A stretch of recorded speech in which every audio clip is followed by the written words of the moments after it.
Ethan Wells lived a quiet life in a small town far from the noise of the city. He worked as a mechanic in his late father's old garage, fixing cars during the day and tinkering with old radios at night.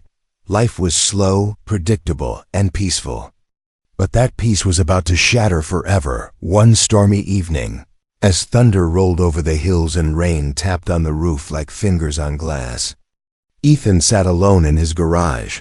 The power had gone out in half the town, but Ethan's backup batteries kept his radio humming. It was an old hobby of his, tuning into random frequencies, just to hear the static or sometimes voices from far away places. But tonight, something was different. At exactly 2:03 a.m., the radio crackled loudly. A soft, shaky voice came through, not human, but strangely clear. "This is your last chance. Human, do it now or never," the voice said firmly. Then silence. Ethan froze. He stared at the radio, then looked around as if someone might be watching. He laughed nervously, thinking it must be a prank or a weird signal bouncing off the storm. But deep down, something inside him stirred, something old and buried. He tried changing the frequency, but the same voice returned. "This is your last chance, human, do it now or never." And this time the lights in the garage flickered. Suddenly, his toolbox slid across the floor. The lights above burst with a pop, and a strange glowing mist filled the air. Ethan backed away, heart pounding. Then, from the mist, a shape appeared. Small, slim, and glowing faint blue. It stepped forward slowly, and as the light settled, he saw her clearly. She looked like a girl, maybe 17 or 18 in human years, but her eyes were larger, glowing with soft light, and her hair floated gently, like it was underwater. She wore a silver suit, and in her hands was a device that pulsed like a heartbeat. Ethan didn't know whether to run or speak, but before he could decide, she raised her hand. "Please don't be afraid," she said, softly, her voice trembling. "My name is Zira, and I came a long way to find you." Ethan stared in disbelief. "What is this? Who are you? What do you mean, last chance?" Zira took a step closer, her eyes full of worry. "There is a weapon hidden deep in your planet," she said. "It's counting down to activation. If we don't stop it, Earth will burn." Ethan shook his head, trying to process her words. "You've got the wrong guy," he said. "I fix cars, not save worlds." But Zira looked at him with surprising confidence. "No, Ethan," she said. "You are the only one who can stop it." Lightning flashed outside, illuminating the garage in a white glow. Ethan's mind raced. Aliens, weapons, last chances.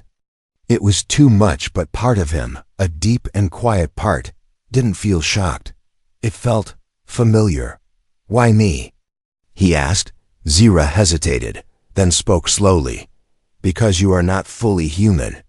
Ethan's heart skipped a beat. "What do you mean?" "Your father was part of an alliance," she said. "A protector of ancient technology buried on this planet.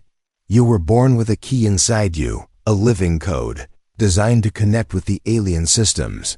Only you can reach the control chambers and shut it down."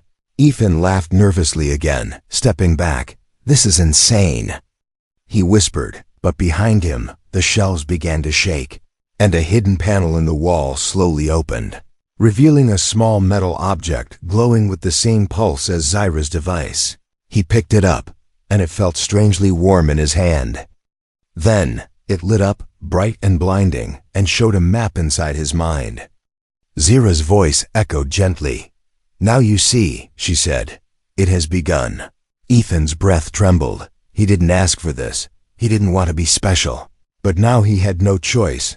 Outside, the storm grew louder, and the countdown had already started. Zira looked at him with hope and fear in her eyes. "This is your last chance, Ethan," she said again. "Do it now or never." And this time he believed her. The air was heavy, thick with silence. Ethan stood frozen in the garage, the glowing map still flickering behind his eyes. His hands trembled, not from fear, but from the strange energy now flowing through his veins. Everything he knew about himself, His past, his father, his life, felt like a lie. Zira stepped beside him, watching him closely. She wasn't smiling, but there was something soft in her eyes. "Your DNA just unlocked the first key," she said quietly. "The system has recognized you." Ethan shook his head, still trying to understand. "I don't remember any of this," he said. "My dad was just a mechanic like me." "No," Zira said. "He became a mechanic to hide who he really was." She pulled a small hologram disk from her suit and activated it. A blue image floated in front of Ethan, a much younger version of his father. Standing beside an alien ship, Ethan stared, speechless. He helped build the fail-safe chamber beneath Earth's crust. Zira continued. "It was meant to protect your planet from outside threats." But before he could finish the mission, the enemy arrived. "Who are they?" Ethan asked, still staring at the image. "The Veltrax," she whispered. And the air seemed to grow colder. "They're a race of destroyers. They feed on power, on chaos. And they've already found the second key location." Ethan blinked, confused. "If they're that dangerous, why me? Why not the army, or some scientist, or—" "Because only you can interface with the system," Zira replied. "Your father created a biological key, part human, part encoded memory. He hid it inside you." Ethan staggered back and sat on a workbench, running a hand through his hair. It all felt like a dream. And yet, deep inside, it fit. Strange memories began surfacing. Dreams he used to have as a kid. Of stars, symbols, and burning lights. He used to think they were nightmares, but maybe they were something else. "Okay," he said finally, looking up. "If this is real, what do we do now?" Zira looked relieved for a moment, then turned serious. "We need to reach the first control node," she said.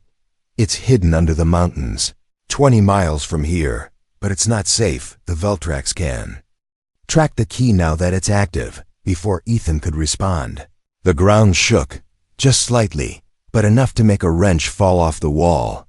Zira turned toward the window, her eyes narrowing. "They've found us," she said. Bright blue lights flashed outside the garage, followed by a low hum, not from Earth tech, but something colder, older. Ethan grabbed his jacket and followed her as she opened a hidden door in the back wall. "This way," she whispered. "We can't let them get close." They raced through the trees behind the house, Ethan's legs aching to keep up as they ran. He noticed something glowing under his skin, faint lines like alien circuits, lighting up across his arm. "What's happening to me?" he gasped. "You're activating," Zira said, not slowing down. "The more you connect with the system, the more your body will change. But you must stay in control. If you lose focus, the key will burn you from inside." Ethan felt panic rise in his throat. "Great," he muttered. "So I'm a walking alien USB stick with a chance of spontaneous combustion."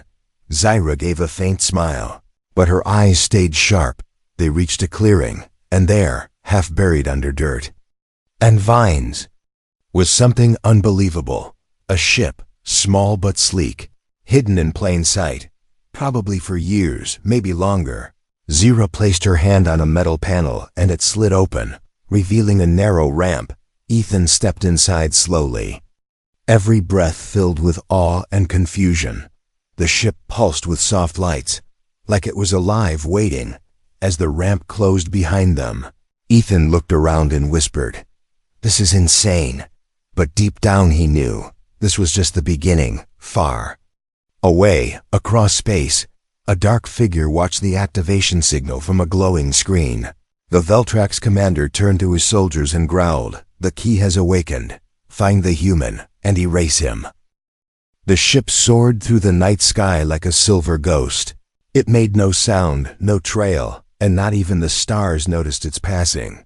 Inside, Ethan sat strapped to a seat, heart pounding like a drum. This was no dream anymore. He was inside an alien ship, flying away from everything he had ever known. Across from him, Zira tapped on a floating screen made of light. Her face was calm, but her fingers moved fast. Too fast. Ethan watched in silence. the hum of the ship matching the rhythm of his nervous thoughts. "Where are we going?" he finally asked. Zira didn't look up. "There's a hidden control chamber beneath the cliffs of Blackstone Ridge," she said. "It's the first place the Veltrax will attack, and the only place we can stop them." As the ship moved closer to the ridge, Ethan began to feel something strange. A heat under his skin, like static electricity crawling through his veins. The lights in the ship flickered around him, responding to his pulse. "Is it normal for this thing to react to me?" he asked, trying to hide the panic in his voice. Zira nodded slowly. "You're becoming connected to the core," she said. "The ship sees you as part of the system." Before Ethan could ask more, the ship jerked hard to the left. Alarms blared. Red lights flashed, and the stars outside twisted in a blur. "What was that?" Ethan shouted, grabbing the seat. Zira's eyes went wide. "They're here," she whispered. "The Veltrax have found us." Through the front view panel, a dark triangular ship appeared, black as space and twice as deadly. It moved like a shark, slow, silent, and hunting. "They're locking onto us," Zira said, voice tight with fear. "Hold on." The alien ship spun suddenly, diving between mountain peaks, dodging plasma blasts that lit up the sky. Ethan held on for his life as the ship twisted through narrow cliffs and sharp turns. Outside, the Veltrax fired again. One beam grazed the ship's wing, sending sparks through the control panel. "Can't we shoot back?" Ethan yelled. "This is a scout ship, not a fighter," Zira replied. "It was built to hide, not fight." Another blast hit the rear engine, and warning signs flashed across the screens. Zira didn't wait. She pulled a glowing disc from her belt and slammed it into the control hub. The ship responded instantly, tilting toward a hidden cave in the cliffs. Ethan saw the entrance just seconds before they crashed through it. The ship scraped the sides of the cave, metal screaming against rock, and then slammed to a stop. Silence returned, but only for a moment. Zira jumped to her feet, grabbing Ethan's hand. "We have to move now," she said. Pulling him down a dark tunnel, they ran deep into the mountain, guided only by the soft blue glow from Zira's device. Behind them, the sound of crashing rock echoed. The Veltrax ship had entered the cave. "They're coming," Ethan said. Breathing hard, Zira nodded. "They want the key, you." Suddenly Zira stopped, pressing her hand against a stone wall. The wall shimmered, then dissolved into light, revealing a secret room full of alien symbols and floating crystals. In the center stood a tall pedestal, and resting on it was a cube, pulsing with red and blue light. "This is the first command node," she said, stepping closer. Ethan looked at it with both fear and awe. "What do I do?" he asked. "You don't do. You remember," Zira said gently. "Touch it, and let it speak to your blood."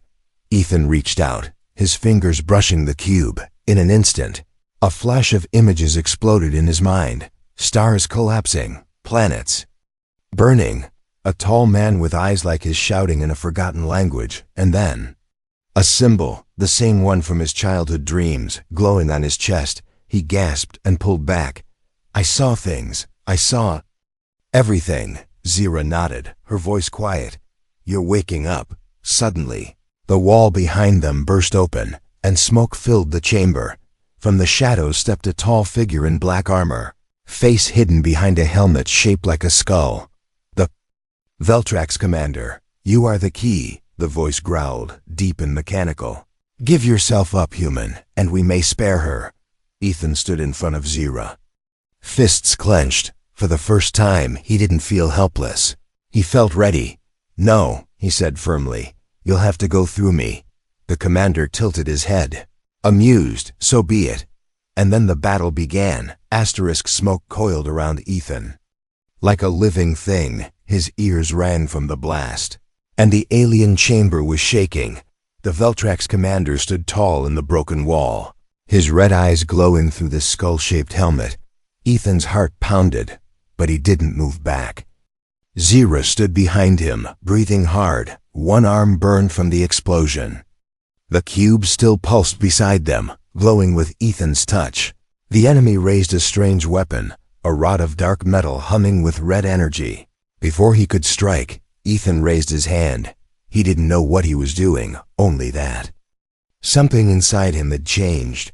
A pulse of blue light burst from his palm, slamming into the enemy and throwing him back. The chamber shook again as more Veltrax soldiers appeared at the entrance. "We can't stay here," Zira shouted. She grabbed Ethan's arm, and they ran down a side tunnel, their path lit by flashes of red behind them. As they escaped deeper into the underground, Ethan kept hearing the same thought in his head. "You are the key. You were never just human." After what felt like hours of running, they reached a quiet place, a hidden base deep in the mountain, lit with alien lights and machines. Rebels were waiting. Not just aliens, but humans too. Zira nodded to them, and they quickly opened the gates. Ethan stepped inside, surprised. There were others, people like him, humans who had been helping the alien alliance in secret, and among them stood someone he never expected to see. James? Ethan gasped. James was Ethan's oldest friend. They had worked side by side at the garage for years. He looked the same, but something in his eyes had changed. He walked forward, smiling, but the smile didn't reach his eyes. "Good to see you, buddy," James said. "We've been watching your progress." Ethan narrowed his eyes. "We?" Zira tensed beside him, her body turning slightly toward James. Ethan noticed, and suddenly he knew. "James," he said slowly, "how long have you known about all this?" James chuckled. "Longer than you think," he said, pulling something from his coat, a sleek dark communicator. Zira's eyes widened. "He's one of them," she whispered, before Ethan could react. James pressed the communicator and spoke into it. "He's here," he said. "The key is active." A sharp beep echoed through the base. Lights turned red, and metal doors began to shut, sealing exits. Zira grabbed Ethan's hand again, pulling him into a nearby corridor. "Come on," she shouted. "This whole place is compromised. James betrayed me." Ethan muttered as they ran. "Why?" "He was always part of the Veltrax's plan," Zira said. "A human face to hide their work. They placed him in your life to watch you, make sure you never remembered who you were." Ethan felt sick. All those years, all those conversations, fake, all of it, a lie. They reached a chamber filled with glowing panels. "This is the secondary shield node," Zira said, typing quickly. "If we can override the lockout, we can escape."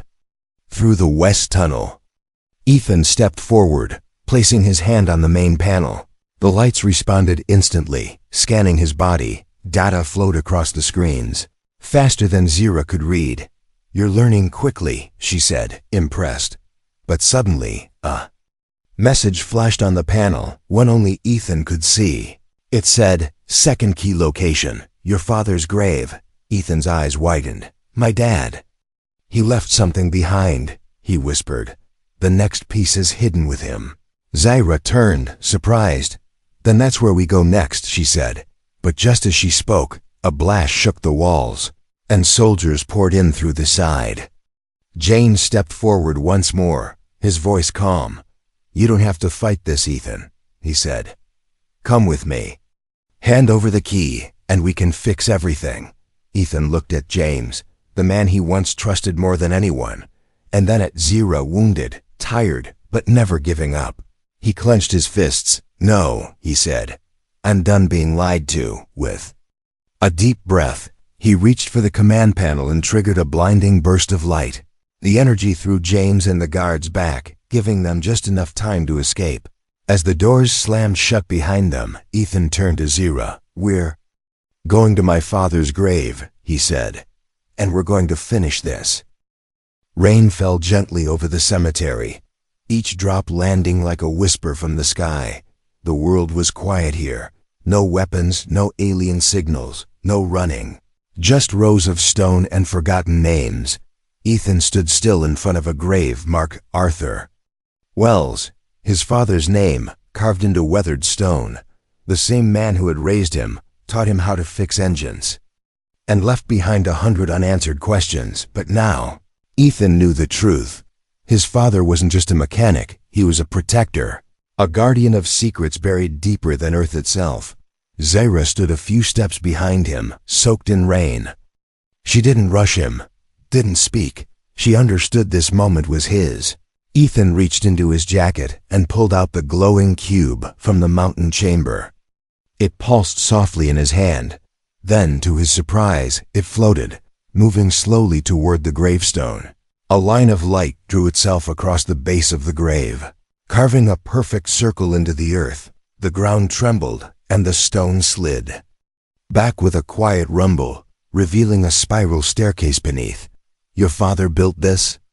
Ethan asked, his voice barely above a whisper. Zira nodded. "He knew the final part of the system would need protection," she said, "and he trusted only one person to find it." They descended slowly, step by step, until the darkness gave way to a hidden chamber glowing with soft blue light. Inside, the walls were covered in symbols, both alien and human, blending into one language. In the center of the room stood a large capsule. Inside it was another cube, darker, more complex. But what froze Ethan in place wasn't the cube. It was the hologram that activated the moment he stepped forward. A man appeared, standing tall, smiling warmly. "Hello, son," the hologram said. "If you're seeing this, then the time has come." Ethan's breath caught in his throat. It was his father, younger, confident, and full of quiet power. "I never told you the truth," the message continued, "because I knew the world wasn't ready, and neither were you. You were born with a purpose, Ethan. A key not just to a machine, but to peace or destruction." Ethan felt his knees go weak. All his life, he'd believed he was average, maybe even less than that. And now he was being told he was humanity's last hope. The hologram looked away for a second, then back. "If you've made it this far, then the Veltrax are close," his father said. "The final activation must only happen with full memory and full choice." Suddenly, the cube in the capsule reacted to Ethan's presence. It floated upward and spun slowly, scanning him from head to toe. Images filled Ethan's mind. Childhood memories that never made sense now connected like puzzle pieces. The strange dreams, the moments he felt things before they happened. The times machines responded to his touch. They weren't accidents. They were signs. "You okay?" Zira asked softly, stepping beside him. Ethan opened his eyes, filled with quiet fire. "I remember," he said. "I remember it all." Then the walls of the chamber lit up with new symbols. A path only Ethan could read. It pointed toward the final location, the core, the place where the weapon could be shut down or triggered forever.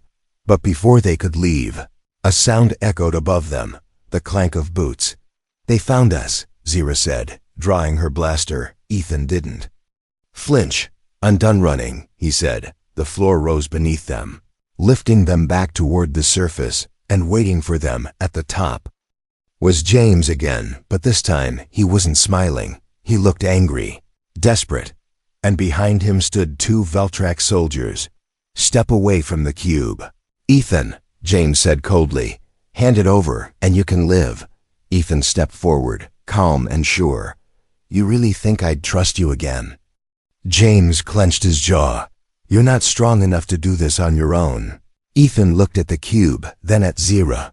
"Maybe I'm not," he said. "But I'm not alone anymore." Zira raised her weapon. Ethan lifted the cube, and a surge of power exploded outward. The Veltrax stumbled back, blinded by the light. In the chaos, Ethan and Zira escaped through the side tunnel beneath the gravestone, the cube now fully awakened in Ethan's hands, guiding them toward the final battle. The sky was no longer blue. It burned red, streaked with black smoke as alien ships hovered silently above major cities. Earth was holding its breath, unaware that everything now rested on one young man.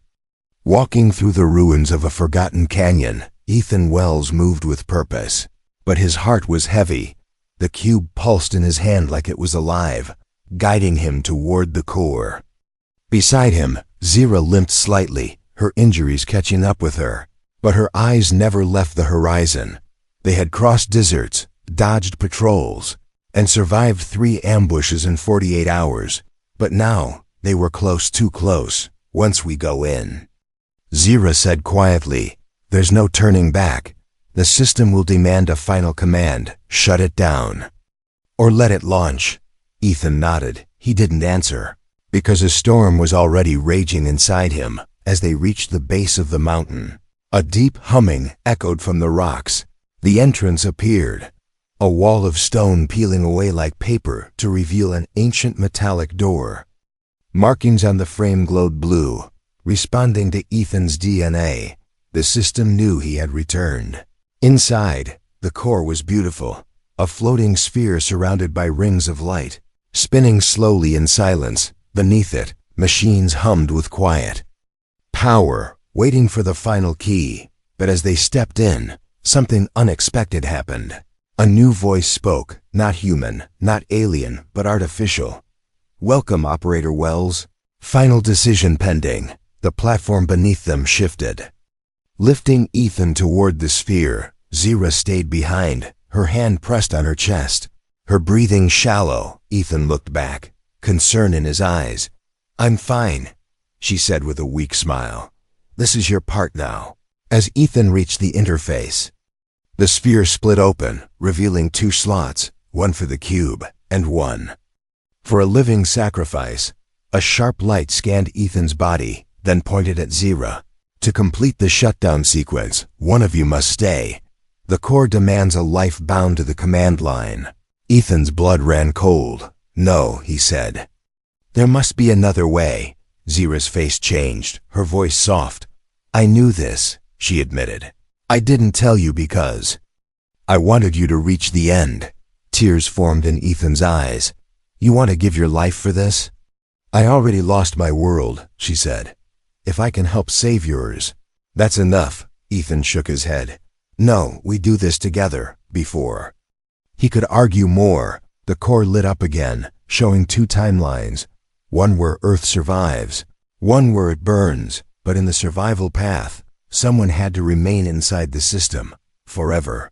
Suddenly, a blast shook the chamber, and the ceiling cracked. James appeared through the rubble. Bloodied but still fighting, he aimed a weapon at Zira. Make the choice, Ethan, he shouted. Either give her up or lose everything. The core waited, pulsing. Time was almost up. Ethan looked at the cube, then at Zira, then at James. He stepped forward slowly, placing the cube into the slot. The lights flared, energy rising. Don't do this, Zira whispered. But Ethan looked at her one last time and said, I made my choice.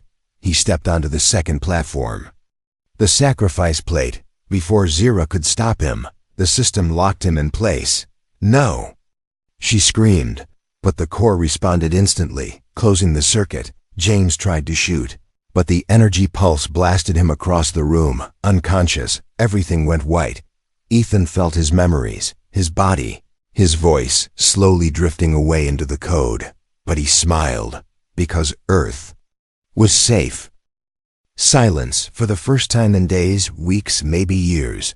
There was silence. No alarms, no battles, no screams. Just the sound of wind blowing softly across the now quiet mountaintop. The core chamber had collapsed, buried under tons of stone and steel. All signs of alien technology were gone. The Veltrax ships had vanished, blinking out of Earth's skies like dying stars. The threat was over, but so was Ethan, or at least, that's what the world believed. Emergency crews found Zira at the edge of the crater, burned, bruised, and unconscious. She was taken to a secret hospital managed by Earth's defense unit, where nobody asked questions about who she really was. They just called her the survivor. Days passed, then weeks. She healed slowly, but her heart stayed broken. She often sat by the window, looking at the stars, and every night, she whispered the same words. Thank you, Ethan. You made the choice I never could. But far away, in a quiet town untouched by war, something strange happened. Inside an old garage, the same garage Ethan once called home, a radio suddenly turned on by itself. No one was there, no one touched it. But the static cleared, and a voice came through, faint, shaky, and human. "Zira? Can you hear me?" Miles away, Zyra's heart skipped a beat. She ran to the communication console, gifted to Earth after the Veltrax defeat. She typed in the old code, the one only Ethan knew. The screen blinked, and there he was, alive. But different. Ethan stood in a white room made of light and data. His body glowed faintly, no longer fully human, no longer just flesh and bone. He smiled, but his eyes looked distant, like he was dreaming while awake. "I don't know how long I can stay connected," he said. "My body's gone, but my mind. My code. It lives inside the core." Zyra's voice shook as she spoke. "You saved the world." He nodded slowly. "But it came at a cost." Zyra reached toward the screen, her fingers brushing the light. "Can we bring you back?" "I don't think so," he replied. "But I'm not alone here. There's knowledge, memories, purpose." Then he paused, looking straight at her, and hope.